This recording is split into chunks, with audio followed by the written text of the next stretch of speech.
You know, when it comes to fighting demons, one thing most people would never think of is taking them to court. And that's exactly what happens when an exorcism gone wrong causes an innocent man to brutally attack one of his friends. And now the Warrens have to prove he was possessed before he gets the chair. But when the investigation leads them back to a demonic witch, they realize that this case is different from anything they've ever seen before.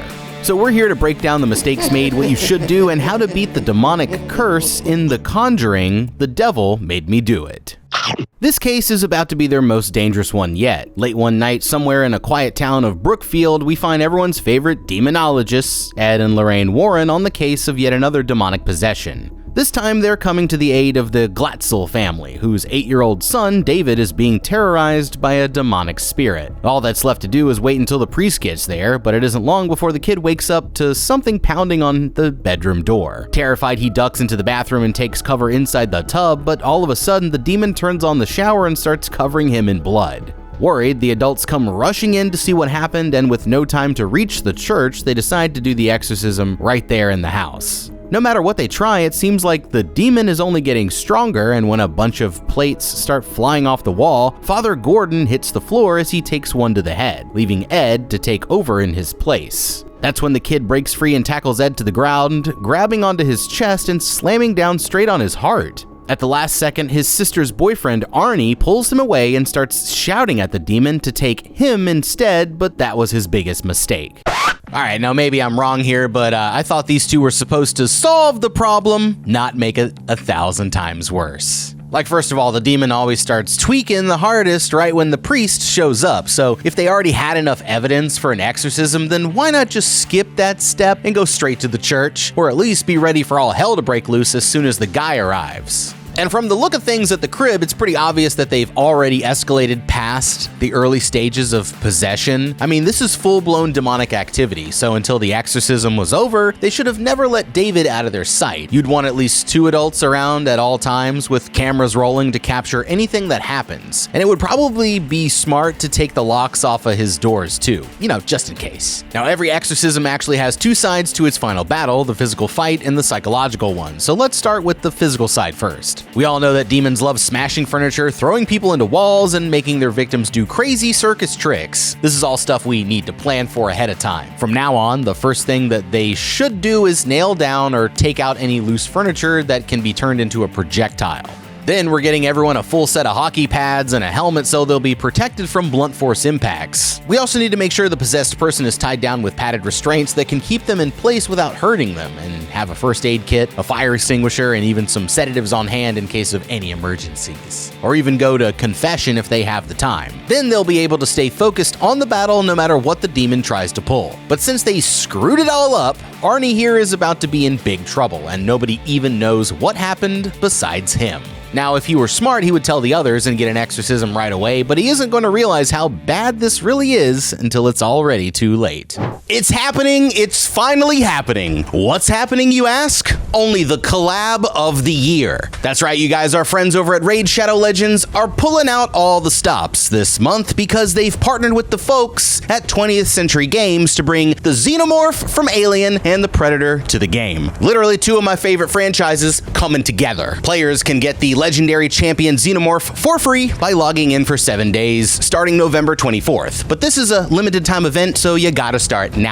Once they're gone, they're gone. On day 7, you'll get the Xenomorph and extra in-game bonuses for the next 7 days. Oh, and that's not all. Players can also complete the Champion Pass to get the legendary champion Predator modeled after Deck from Predator Badlands. This tasks players with completing daily objectives to gain levels and earn in-game rewards. Now, y'all know I've been on the raid train for a while, but this is a total game changer. If you haven't started playing yet, then what are you waiting for? Click my link in the description or scan my QR code to get amazing bonuses available only via my link. Right now, you'll get 3 free legendary champions and 2 free epics. Instantly unlock a huge starter pack with Epic Zargala from the Orcs, one of the strongest Force Affinity support epics you'll definitely need in your collection. Reach level 15 to get another amazing epic from the Orcs, Tagoar. It's a powerful support champion champion who stands strong with his sword staff, never leaving a fallen ally behind. Log in for 7 days to claim the legendary Xenomorph. Complete the champion pass to get the legendary champion Predator. And now players can pick 1 out of 6 promo codes for a legendary champion of their choice. You got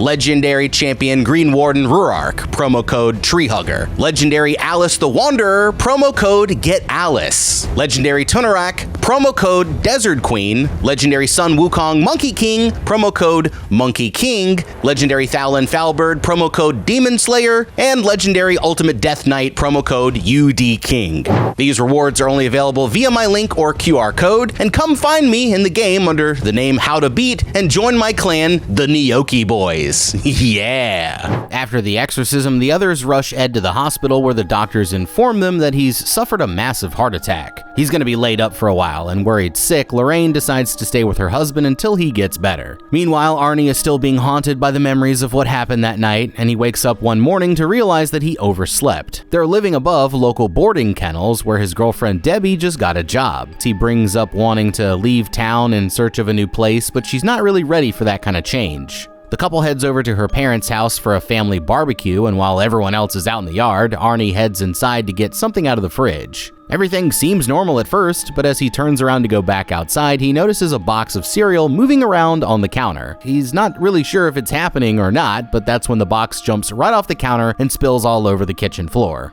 Getting closer, he's startled when a rat jumps out and scurries around the corner, but as he looks to see where it went, he sees it climbing into a strange black hole in the wall. Checking it out, he leans in closer with his eye right up to the opening, but he can't see anything on the other side until suddenly he turns around to find a strange old woman standing in the shadows right behind him. Terrified, he falls backwards as the woman lunges out and grabs his face, but then a moment later she vanishes into thin air, leaving him gasping for breath. The next day, Arnie goes to his job with the local tree removal service, but while he's trying to start his chainsaw, the woman appears and starts watching him through the window. Sensing that he's being watched, he turns around, but by then she's already disappeared. All of a sudden, the chainsaw revs up when he isn't ready for it and drops it to the ground. Furious, his boss decides to send him home early, but he has no idea how much worse things are about to get.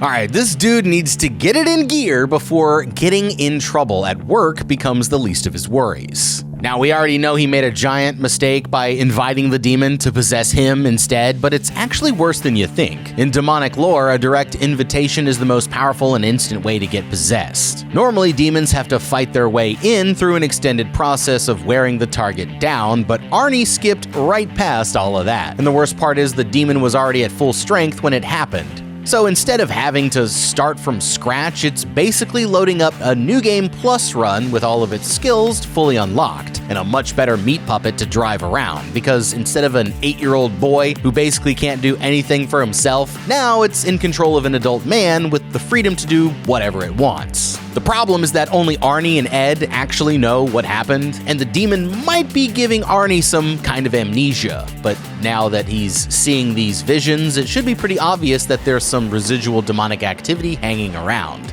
And if we break down what he witnessed, it might tell us some useful details. First, we got the rat, which has always been associated with witchcraft and demonic activity. They're one of the most common forms of familiar, which is an animal spirit belonging to a demon or a witch that helps them spy on victims and carry out their evil plans. Then we have the strange woman, whose Victorian-era clothes give her the sense of following old-world traditions. She also wears a fancy gold pin over her neck, which lines up with traditions from witchcraft, where the voice is used as a tool of power for speaking spells and incantations. She must be connected to it all in some way, and now that Arnie's seen her face, he can draw up a sketch and ask around at the church, the post office, the police station, the library, hell, even the local bookstores to find out if anyone has seen her. We also need to keep this guy away from any trees or chainsaws until he's 100% demon-free, so for now, the first thing he should do is go straight home and tell Debbie everything that's happened. Since demons feed on fear and isolation, he needs to stay around friends and family at all times, and start carrying a rosary, crucifix, or some other form of symbolic protection. And then it's time to call up Lorraine and ask for some advice, because she can either meet with Arnie to investigate things herself, or at least put him in contact with the best person for the job. When Arnie gets back to the kennel, Debbie's quick to notice that he looks sick, but the owner Bruno is absolutely wasted and starts pressuring him to come inside for a beer.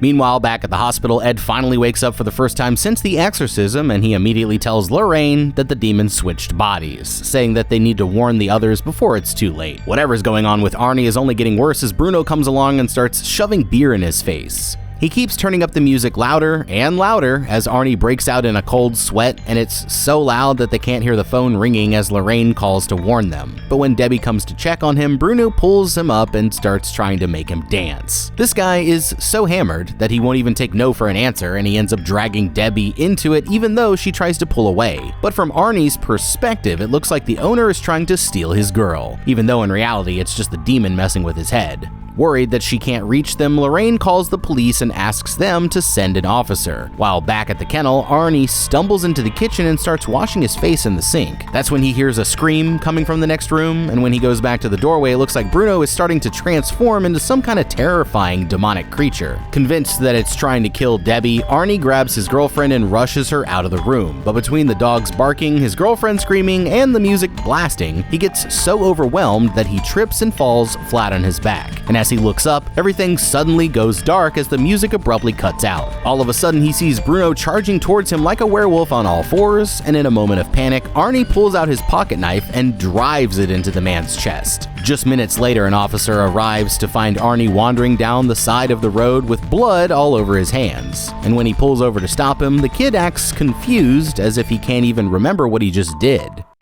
Alright, it looks like the demon just made Arnie turn Bruno into Swiss cheese. Good luck explaining that to the police. To be honest, the others really didn't do him any favors here, so this is one of those times when everybody done f***ed up. First off, none of this would have happened if Arnie hadn't literally allowed the demon to take over his body. That's the #1 worst thing you could possibly do when it comes to dealing with evil spirits. And if the Warrens didn't have a long talk with him about demonic safety before the exorcism started, then they're just as much to blame as everybody else. Now, Arnie might have let the demon in, but he still had family and friends to help him out, so when Debbie saw him coming home from work looking like he had a 102-degree fever, she should have taken his ass to the hospital right away, not let Bruno start force-feeding him beer. Adding alcohol and loud music to the situation was like throwing a lit match on a puddle of gasoline, and they shouldn't be surprised that it all blew up in their faces. Maybe once Bruno realized the guy was fully tweaking out, he could have just given him some space instead of chasing him around the house until he finally snapped. But now even an exorcism won't be enough to get him out of this one, so sorry Arnie and friends, but it looks like you all f***ed up. After Ed's finally released from the hospital, he and Lorraine head over to the prison for a visit with Arnie. They're convinced that he was possessed during the attack, but strangely he can read straight from the Bible without any trouble, so it seems like he's perfectly fine. They need a way to prove that Arnie wasn't in control of his actions, and determined to help him, the Warrens decide to get in contact with his lawyer. The woman is shocked when she hears what they're proposing, and Ed's convinced that they've got a valid argument to support their case. If the court accepts it when people swear before God, then they should accept the existence of the devil. And as crazy as it sounds, she can't deny that he's got a point. Well, sure enough, it looks like they won her over because on the first day of the proceedings, the woman sits there looking like she's just seen a ghost and announces that Arnie will be pleading not guilty by reason of demonic possession. Outside the courthouse, the lawyer informs the Warrens that the prosecutor is pushing for the death penalty. It looks like Arnie's life depends on whether or not they can prove their case, and looking for evidence, they realize that they have to go back to when it all started. Back at home, they start going over the tapes from the case, trying to piece together what attracted the demon to the family. On the day that they first moved in, David was carrying boxes inside when he noticed a waterbed in one of the bedrooms. The kid decided to lie down and try it out, but that's when he felt something moving around under the surface, which is when a demonic face appeared right next to him, but when he spun around, the vision was already gone. Nervous, he started crawling back towards the edge when all of a sudden the spirit reached through the bed and started trying to pull him in. Terrified, the boy screamed for help as he struggled to get free, but by the time that his parents got there, the spirit had disappeared, and the adults were convinced that it was all in his head. Alright, well, now we know who's really to blame here, and as usual, it's the parents. I mean, if I had $1 for every time something like this happened, I'd have like $1 million, but the problem is the parents never want to believe their kids until it's too late. They hadn't even been in the place for a day when David started having his visions, and although it's pretty common for an 8-year-old to still have an active imagination, his description of what happened sounded like an actual physical attack. If the parents had actually taken him seriously, then the first thing they should have done was get rid of the waterbed and thoroughly check the room for anything that might have triggered the encounter, and then they could get some help from the spiritual authority of their choice, using cleansing rituals to bless the room and place religious symbols around the house. It also couldn't hurt to send David to stay with relatives until they got to the bottom of but then they might have solved the problem before any of this happened. Now their only hope of saving Arnie's life is to prove he was possessed in court, and it's pretty much as crazy as it sounds. But like Ed mentions, the defense had been tried before, most famously in the case of Michael Taylor, an Englishman who underwent an unsuccessful exorcism and ended up killing his girlfriend and dog in a brutal attack that he claimed not to even remember. The defense claimed insanity from demonic possession, and he was eventually found not guilty and committed to a mental hospital. But for the Warrens to try the same thing here, they'll have to prove that Arnie wasn't in control of his own actions. So first, they need to establish his baseline psychological history by getting testimonies from Arnie's friends, family, and coworkers to prove that he was a normal guy before the exorcism. Then they'll need a detailed timeline of the changes that have happened to him since the event, like the sudden mood swings, hallucinations, memory lapses, and loss of time. They should also have Arnie submit to a lie detector test as further proof and bring in any footage or recordings of David's possession. That way, the jury can see the effects of the demonic influence for themselves, and that should really help out. Back in the present, the Warrens decide to visit the family's house, but something about the story just does not add up. But that's when Ed decides to check the spot where the bed used to be. Pulling back the rug, he discovers a bunch of black rot all over the floor, and he can tell right away that it's not from the water. They need to get a look at the other side, but the only way to do that is by going down into a dirty crawl space underneath the house. With Ed still recovering from his heart attack, Lorraine insists on being the one who goes in, and she starts making her way inside as the others nervously wait for her to come back. At first, it seems like there's nothing down there besides a few scurrying rats, but as she reaches the spot directly under the bedroom, she finds a mysterious bundle of rags lying there in the dirt. Looking up, she notices a bunch of black slime dripping from the floorboards, and pulling off the cover with a piece of metal, she's shocked to discover a strange demonic artifact hidden inside. Pulling out her camera, she snaps a few pictures before going back to tell the others, but it looks like this case is even worse than they thought. Back over at the Warrens, the couple gathers their team and explains what they found. It looks like David didn't summon the demon after all, and the truth is that somebody put a curse on the family, but now their job is to figure out who did it. First, Ed wants to start by mailing the pictures to every police department in the area, but the priest mentions that there's someone else who might be able to help. He mentions a priest named Father Kastner, who has dealt with cases like this before, so the Warrens decide to pay him a visit and find out what he knows. Arriving at his house somewhere in the countryside, they find the retired priest taking care of his chickens. The man seems a little out of it at first, but when they show him the photos, he warns them that they're dealing with something very dangerous. As he's leading them down to the basement, Lorraine's suddenly overcome by a powerful sense of dread. He brings them to an entire room full of occult books and artifacts, saying that the answers could be somewhere inside, but warns them that the cult is incredibly powerful and they should only keep going if they're willing to risk everything that they hold so dear to their hearts. Okay, Kastner here just gave these two an important warning. He mentioned how they could end up putting the Glatzels and even their own daughter in danger the more they investigate, so that's something they need to account for first. For the Glatzels, they should have the priest re-cleanse the house now that they've found and removed the totem, leave salt, holy water, or religious symbols at key points around the house, and have the family stay together at all times. Now, as for the suspect, there are a few other ideas that they could try, like for one, they should have Arnie draw up a sketch of the woman's face and show it to the father here to see if he recognizes her. But even if they don't understand her motivations, like the when and where of the totem's placement, still gives them a lot to go on, because for the woman to have placed the item under the house, she would have had to know that the place was empty and have seen a window to sneak in undetected, which tells us that she's a local and probably lives somewhere nearby. That's why reaching out to the nearby police departments was actually a pretty great idea, but I'd also pass her sketch around at the local gossip spots like the diner, post office, barbershop, and even the grocery store. Besides that, they could even cross-reference the woman's profile against any girls who've gone missing over the last 20 years, because this might help them connect to the woman's family. If they can learn her identity, then they can stop the problem right at the source. Later on that night, Arnie's busy mopping up the prison infirmary when he senses an odd feeling coming over him. Distracted, he knocks over the bucket and sends it rolling underneath one of the beds, but when he goes to pick it up, it's suddenly dragged away into the darkness. Just then, the lights in the security room go out as he slowly starts backing up, but when he turns around, he's shocked to find one of the patients sitting there straight up in his bed. The man starts mocking him, saying, "I know who you are," as he begins to back away when all of a sudden, the terrifying demonic spirit appears out of the shadows and grabs onto his head. Snapping out of it, Arnie realizes that the room is completely empty, and the nurses quickly rush in to calm him down, but he's fully convinced that the demon was just there. Meanwhile, somewhere in a dark room, the cultist completes another ritual at her altar, and she's getting closer to achieving her ultimate goal, I would say. Yeah. In the morning, Ed's still looking at the evidence when he gets a call from their assistant Drew. He says that he managed to find something a few hours north in the town of Danvers, where the police found a similar totem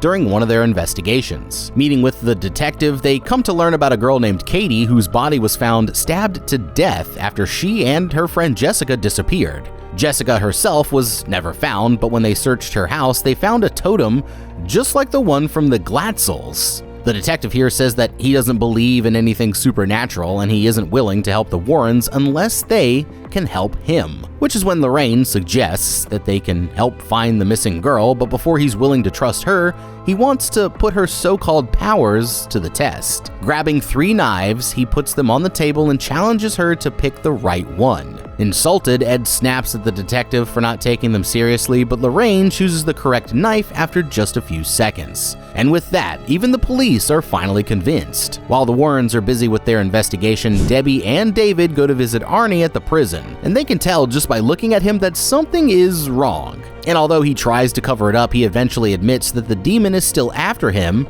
and it's been telling him to do terrible things. Alright, it looks like they're running out of time, but they've just picked up on an interesting new lead. They managed to get help from the detective after Lorraine passed his guessing game, but we already knew that Lorraine really does have supernatural powers, and that is something they need to use to its full potential here. To boil it down into simple terms, Lorraine is a spirit medium and a clairvoyant, which means that she can communicate with spirits and see things beyond normal perception, like past events or even something currently happening at a different locale. So right now, they're headed to the crime scene where Lorraine's planning to use her powers to see a vision of what happened there. But that's not the only way they can put her abilities to use. They should also ask if the police have any more of the girl's personal belongings, because Lorraine could use them to trigger a vision that connects everything together, since Jessica was obviously in contact with the cult before she disappeared. Also, they still have Arnie back at the prison to worry about, and it looks like his possession is only getting worse, so to make sure he's safe as possible, I'd ask the prison to have him classified as a high-risk inmate. That way, he'll get regular check-ins from the guards every 15 minutes, and they'll put him in a safe cell where the demon can't make him do anything crazy.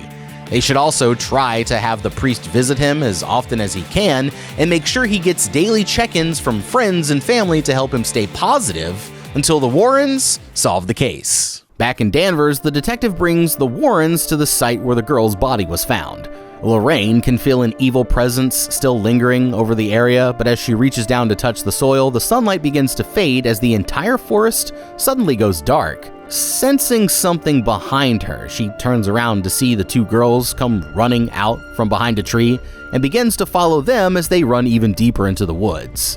With Ed and the detective chasing after her, she follows them to a place where the girls stopped and watches as Jessica takes out a bracelet and gives it to her friend, which is when something seems to take over as the girl pulls out a knife and starts stabbing Katie over and over again, while in reality, the others watch as Lorraine starts acting out the events with her own body. Worried, Ed finally decides to step in, but Lorraine is still lost in the vision, and realizing what she's done, she takes off running through the forest before he can stop her. He tries his best to keep it up, but it's putting too much stress on his heart, and Lorraine snaps out of it just seconds before she nearly tumbles over the edge of a cliff. Suddenly, a demonic hand reaches up and tries pulling her over the edge, but Ed dives forward and catches her just in time. Using the last of his strength, he finally manages to pull her back to safety, and Lorraine gasps out that the girl's body must be somewhere down below. Sure enough, they end up finding the body after a few hours of searching, and although they still can't say for sure if it is Jessica or not, it's hard to imagine that it could be anyone else. Holding up his end of the bargain, the detective agrees to let them have the case file, but back in Connecticut, things are already getting worse. At the motel, they're surprised by an urgent call from Debbie, who explains that the demon is still after her boyfriend. They start giving her instructions to keep him safe, but that's when a demonic shriek cuts through the line, and Ed begins to realize that the spirit is even more clever than they thought.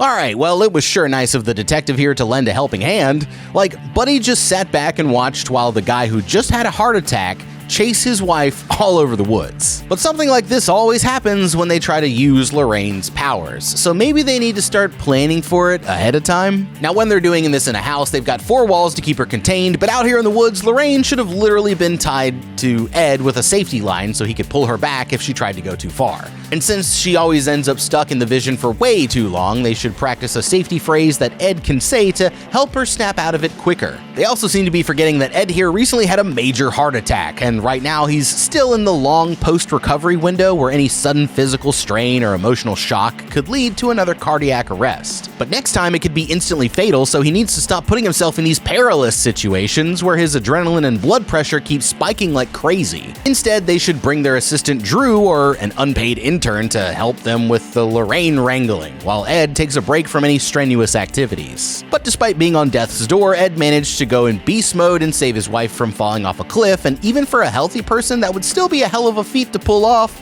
Instead of grabbing their hand, you want to grab onto their forearm, just like the Warrens did here, because it gives you better leverage and friction in the situation. Throwing yourself flat to keep your center of gravity low is the right idea, but you also need to make sure you've got something sturdy to hold on to, because otherwise the weight of the other person could easily drag you over the edge. And while you're pulling up, they should be using their legs to help lift. That way you can get them up quickly before losing your grip. Now, personally, this would be the point where I told Arnie that he's on his own, but the Warrens here just never seem to learn their lesson, do they? At the prison, Arnie is still worried in his cell when he hears a key hit the lock. It's the priest, and the man hands him a small jar of holy water to keep him safe. Meanwhile, Lorraine puts together an important connection. This isn't just a regular possession, it's a curse, which means that there must be a way to break it. Remembering back to the night of the exorcism, she mentions how touching David temporarily connected her with the person who summoned the demon, and now she wants to use Jessica's body to see if it happens again. As for Arnie, he's getting more and more terrified with every second that goes by, so pouring the holy water into a circle on the floor, he sits down in the middle and starts praying for protection. The Warrens arrive at the funeral home only to find that it's locked up tight, so Ed takes his cane and shatters the glass to open the door. Making their way to the prep room, they find the girl's body lying on the table, and Lorraine shudders as she reaches out to touch its slimy purple hand.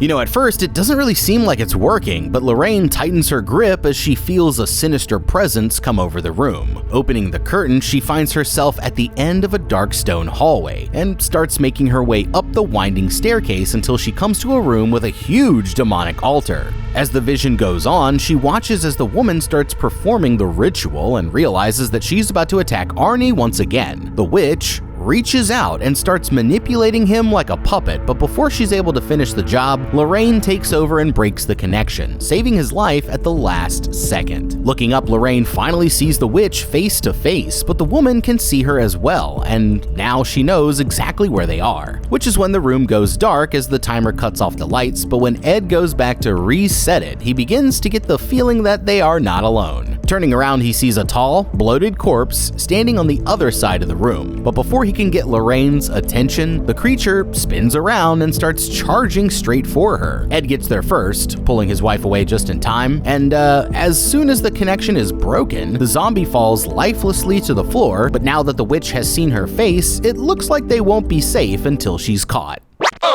Alright, this is exactly what Father Kastner tried to warn them about. Now that the witch knows where they are, the Warrens and everyone they know are gonna be in danger until this is all over. But if they prepare themselves, they can minimize the threat as much as possible. First, they need to call their daughter Judy and the Glatzels and warn them to follow all the same precautions that we talked about before. The last call should be to their assistant Drew, who's back in Connecticut watching the house, but there's actually a way that they can use him to turn the tables. We know that the witch has to get one of her totems in close proximity to the target for her curses to work. So while Drew's watching the house, he should keep an eye out for any suspicious people that might show up. If he can, he should try to get a picture of their face and what kind of car they were driving, or even follow them himself to see where they go. At night, he can place tripwire cameras near the front porch and back gate. That way, he can still get a picture if somebody sneaks up. And if he finds a suspicious package, he should leave it on the porch in a circle of salt until the Warrens have a chance to clear it themselves. Now, although Lorraine's plan slightly backfired, the visions still showed her a lot of useful info. So next, she should try using her powers on Arnie and Father Kastner to see if she can learn like anything else. And during the vision, it was pretty obvious that this altar is located somewhere underground, so I'd search the town land records for any caves like service tunnels, abandoned mines,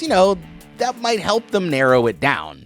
The Warrens arrive back at home with the new evidence, and Drew informs them that he might have found another connection. Translating the Latin, Ed reads that they can break the curse by destroying the witch's altar, but the only problem is they still have no idea where to find it. They're starting to get closer though, but Ed stands up to check the files and he's suddenly hit by another heart attack and collapses to the floor. Later, Ed wakes up in a bed to find the house completely empty. Confused, he's shocked to find the witch standing at the kitchen table and watches as she disappears in a cloud of black mist. Suddenly, he turns around to see the bloated corpse from the funeral home coming right for him. But snapping out of it, he realizes that the monster was actually Lorraine all along. Furious, he realizes that the witch must have left a totem in their house, which is when Lorraine notices a vase full of wilted flowers sitting on the desk. And as Ed looks closer, he realizes that there is another totem hidden inside. While looking at the map, Ed notices that all of the incidents are clustered around the local area, which means that the witch must live somewhere close by. And putting it all together, he realizes that her lair must be somewhere near the river. Meanwhile, Lorraine returns to visit Father Kastner for help translating the last section of the book. Saying that he has something to show her, he reveals that he once had a daughter who the church never knew about. He says that he tried to keep her safe from the demonic forces, but his research eventually had the opposite effect, and over the years, she started to become obsessed with black magic. The man admits that he was still hopeful she'd eventually come back, but now he knows that it's already too late. And he says that the altar must be hidden somewhere in the tunnels beneath the house. Just then they hear the floorboards creaking upstairs, and he quickly hustles Lorraine through a hidden door in the wall. Sitting down at the desk, he takes out a revolver and starts to pray, but the witch suddenly appears behind him and slits his throat with a knife, killing her own father in cold blood. Down in the tunnels, Lorraine finds the giant stone altar and starts trying to knock it over, but no matter how hard she pushes, the altar is just way too heavy. That's when she sees the witch coming towards her. While up on the surface, Ed arrives at the house and hears his wife shouting for help. Going to the shed, he grabs a sledgehammer and smashes open a locked gate while desperately trying to reach Lorraine before the witch chases her down. Alright, now we're finally getting somewhere, but it needs to be said that these two should have never split up. They've only survived this many cases by working as a team, and since we know that demons are always more powerful when they're isolated, they really should be sticking together at all times. Now, Lorraine already managed to find the altar, but given how big and heavy the thing is, pushing it over was never gonna work. Instead, she might have had better luck if she grabbed a sturdy metal bar like one of those floodlights, wedged it under the edge, and used it as a lever to knock the whole thing down. But there's also another option that they're overlooking, and that's taking out the witch herself. Since they're fighting on the woman's home turf, the first thing they should do is go quiet and use the darkness to their advantage. While listening for any sounds to help them pinpoint her location, Lorraine should keep her flashlight turned off while hiding, but can use it to temporarily blind the woman by flashing it in her eyes if she's discovered. And if they end up getting the jump on her, then they can use the sledgehammer or whatever the hell else they can find to either take her out of the picture completely or simply stun her long enough to destroy the altar without any trouble.